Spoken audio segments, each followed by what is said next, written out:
We are back to the Strell Show, episode 4. Man, am I excited to get to episode 4 here.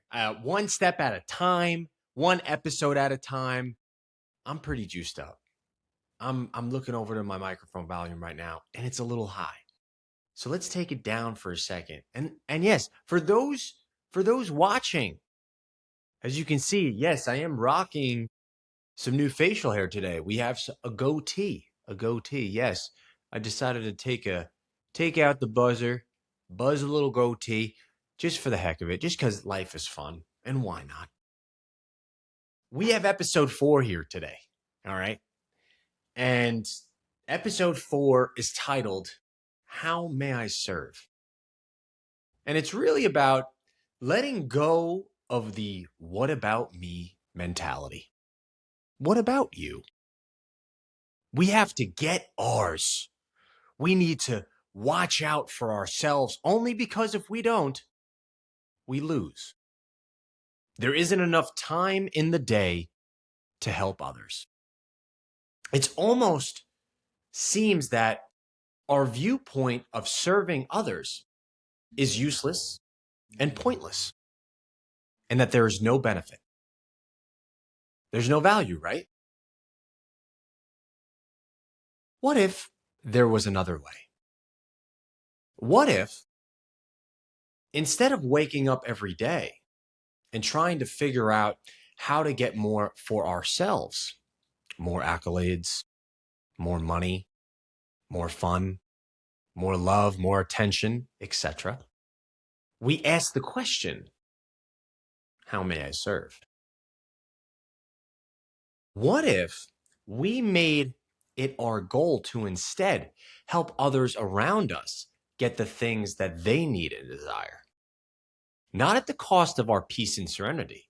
No, in a healthy, unconditional way. Do you think that would change your life? Without an ounce of doubt, I believe it would. Now, I know what some of y'all must be thinking.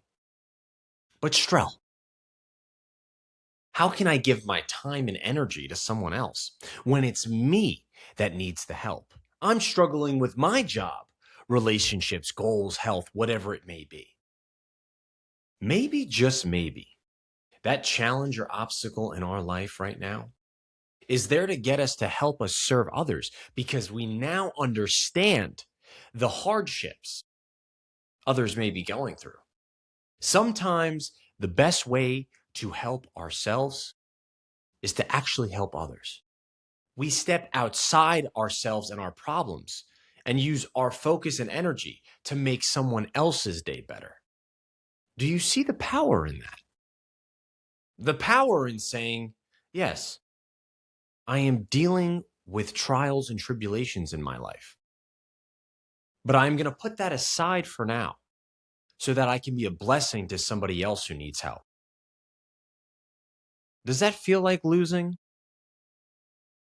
Does that feel wrong to you? We are so conditioned to this mentality of, what about me? That we are sometimes shocked when someone arrives to offer us help or service. We even get cautious. Well, what's in it for you? Nothing. Nothing is in it for us. And if you need to give them an answer, you can even say, it's who I am. It's my nature to serve. Now, I'm sure you've heard the saying of what goes around comes around, or people have talked about karma or the law of giving and receiving. We don't need to require people to repay us or place upon them the responsibility of a debt owed. We allow nature or the universe to take care of it for us. The energy we give out cycles back to us in a way that takes the pressure out of getting repaid. This doesn't make us weak or behind because we spent our time serving someone else. We have complete trust that the good energy we put out will be reciprocated when the time is right. Do good work for folks and do it unconditionally. Here's the key: not expecting anything in return.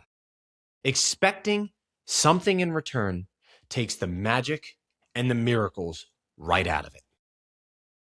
It's giving because it's our nature to give, not because we expect something in return. Expecting something in return is the opposite. It's saying, I will do this for you only because I know I will get something in return. It is the intention that makes the miracle arrive in your life. And we cannot fool the laws of the universe. And it's okay to have a simple morale contract with yourself to say, I do good things and good things come back to me. So you start to ask the question, what does that look like? What does it look like to serve unconditionally?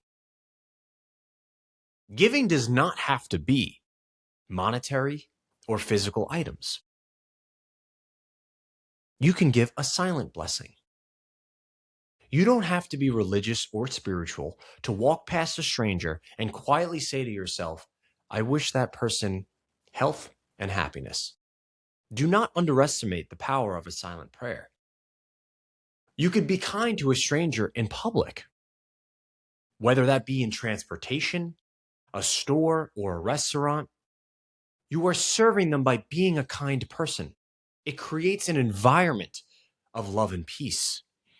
Asking somebody their name, especially a cashier, opens up to conversation and connection and to those things that we yearn for so dearly. Doing good work for your employer is serving. You are serving other work colleagues to make their life easier and the clients so their life is better. You're not doing it. When we fall into the I'm not getting paid enough, so I'm not going to do good work, you are down a very slippery slope. Because later on, maybe you own the business. And wouldn't you hope that your employees work just as hard for you as you worked for somebody else? Do good things and good things come back to you. Being attentive to your parents or grandparents when they call you and you actually listen to what they have to say, you are serving them. You are giving them, as mentioned in a previous episode, arguably the most greatest asset, your attention. Changing our mentality to how may I serve also even helps us in situations where we feel the need to perform. When we are giving a presentation, instead of thinking, oh, what about me? If I really do really well here, I'm going to get a promotion. I'm going to get all the accolades. People are going to say, what a great job. If instead we changed it to how may I serve, we have now taken the attention off of ourselves and onto the actual thing that we are doing, onto the presentation. It's not about us. It's not about us. It's about the thing that we are presenting. Or if you're an athlete, it's not about you. It's about the outcome of your performance. It allows us to get out of our own way and actually perform with more flow and creativity. Now, as I said earlier, we aren't serving others at the expense of ourselves. By all means, set boundaries and take care of your needs, of course, especially when it comes to your health and peace. This is very common for parents and especially mothers. They love their kids so greatly that they're constantly serving them, but that they then forget to take care of mom and dad. The point here is not to make our own lives harder. It's to feed our gratitude and thankfulness that we have the ability to help others, because some people do not have that ability. And that is some powerful freaking stuff. Now, after service, it's very important that we don't go around bragging and say, look at me. Look at me. Hey, I gave $1,000 to charity. Hey, I donated my time to the local food kitchen. Oh, I don't want to see guys in the bar flirting with chicks saying, yeah, I listened to my mom on the phone today. Full attention. We don't need to do that. We don't need to do that. This introduces the ego into a selfless act. It's not about us. The ego says it is all about us. Again, this is the antithesis of how may I serve. You are serving to help others because it is your nature to help others, not because you're getting something in return, accolades or good praise from others after you complete your service. Now, I challenge you to serve one person per day. One person.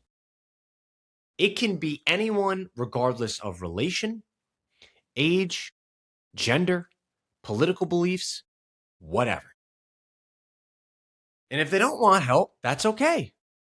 And if people offer you money or service in return for your goodness, it is also okay to take that blessing without having to feel like it's wrong. But I'll leave you with this. What kind of world can we create when we change our mentality from what about me to how may I serve? What kind of change can we enact by just helping at a minimum one person per day? That's a kind of world that I want to live in. And that's all I have for you today, folks. Thank you very much for listening, and I will talk to you next time.